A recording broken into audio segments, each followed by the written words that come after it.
Hey, Bob here. It's July 15th, 2026. And I had mentioned in one of my videos, my last video,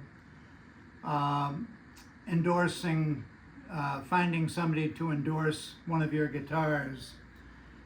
And in fact, I had an association with the great guitar player Earl Klugh.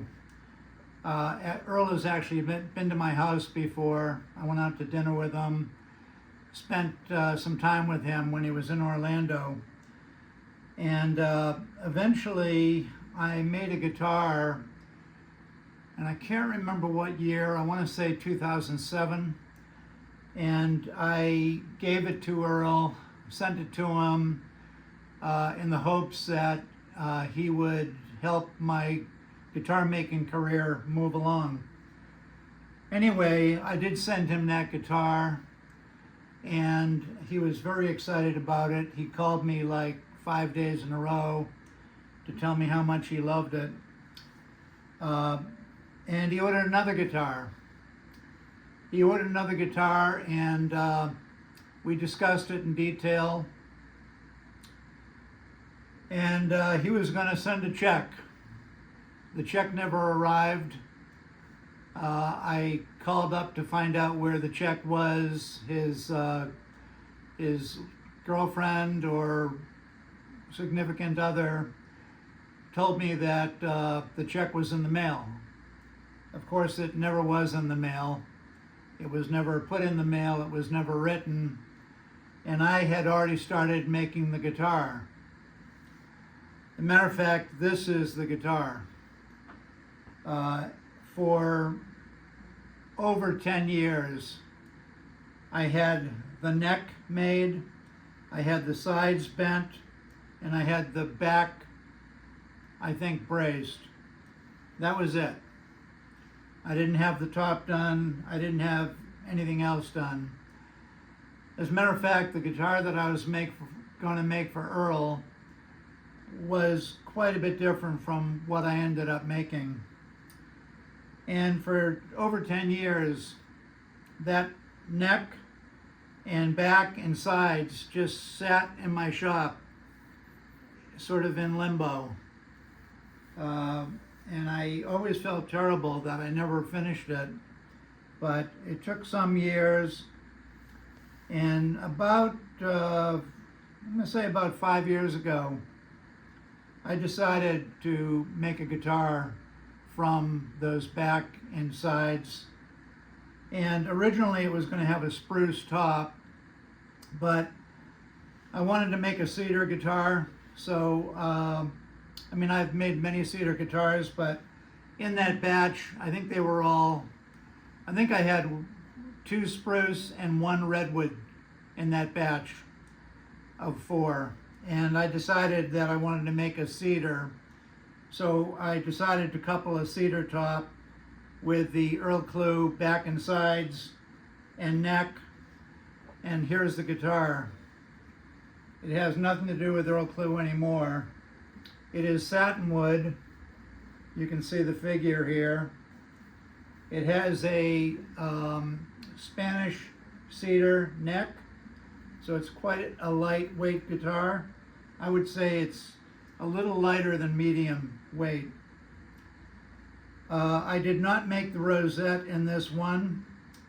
I had some leftover rosettes that I had bought years ago from Luthier Mercantile, and I knew that I was going to be retiring soon, and I just didn't want to make a rosette, so I used one of those.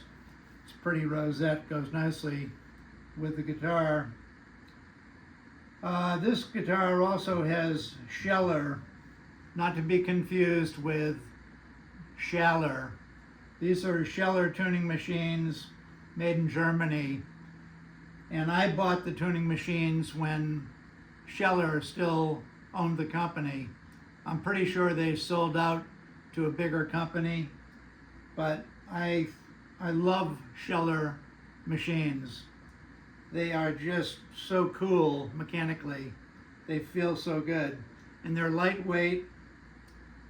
And as a matter of fact, they're only held onto this guitar with the two screws here. The end screws I didn't put in yet. And the reason I did that was this guitar isn't completed.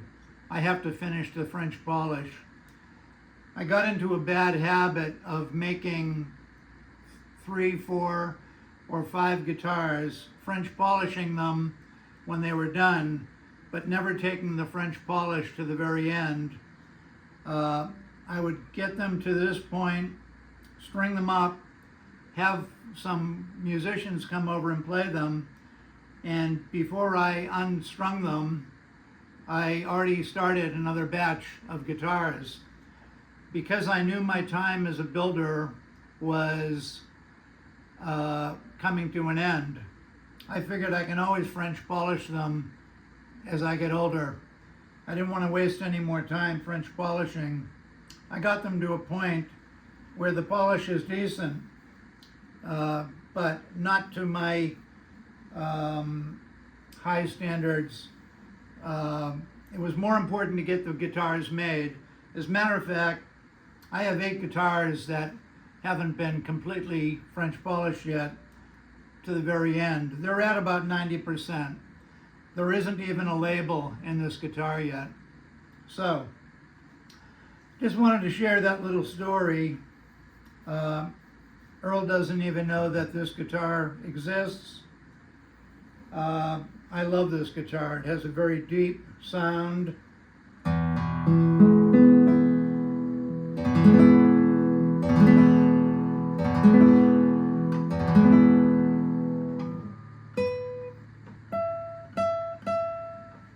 Anyway, I enjoy playing it.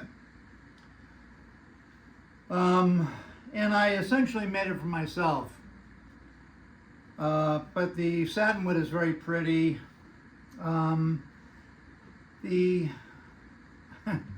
To be honest with you, I can't even remember. Let me just take a peek. I can't even remember how I braced this guitar.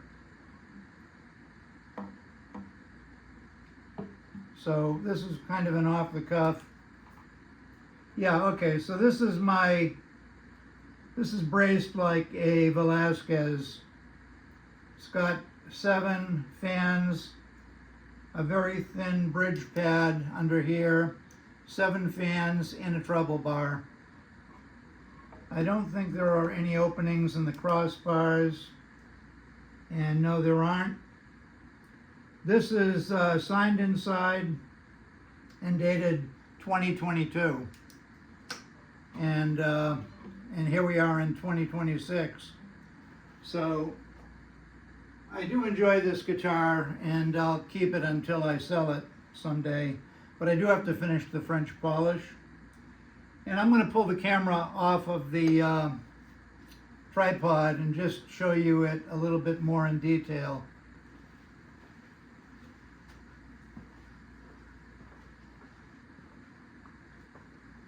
So forgive me while I do this.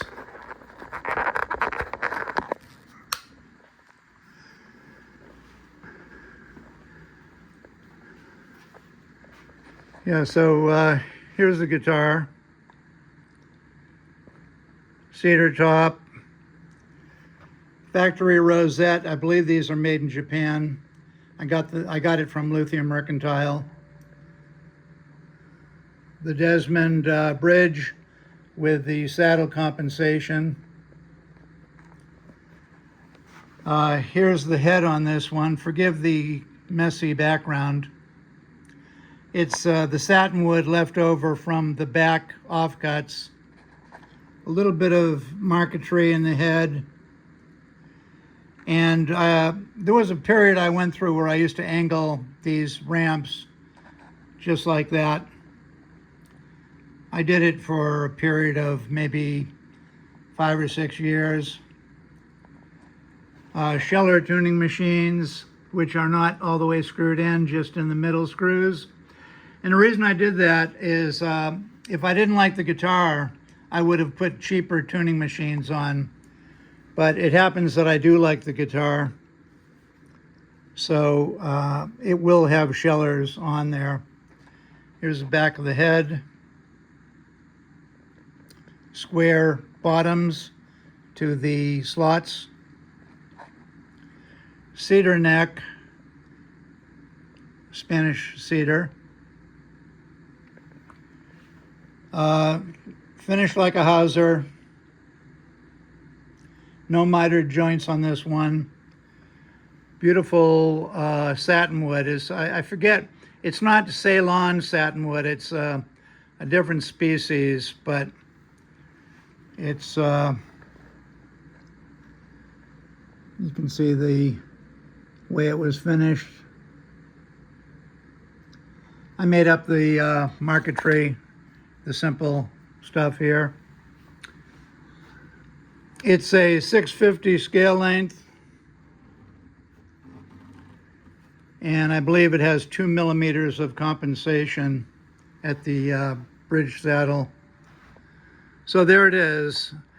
I call it the Earl Klugh guitar, even though it's not. It was intended to be for Earl, and now it's another Desmond, and I actually like it, so I probably will hang on to it for a while. I can't hang on to it too much longer because I'm running out of years. I'll be 72 in October. So there you have it. I'll leave it at that. Let me pan out for a wide shot.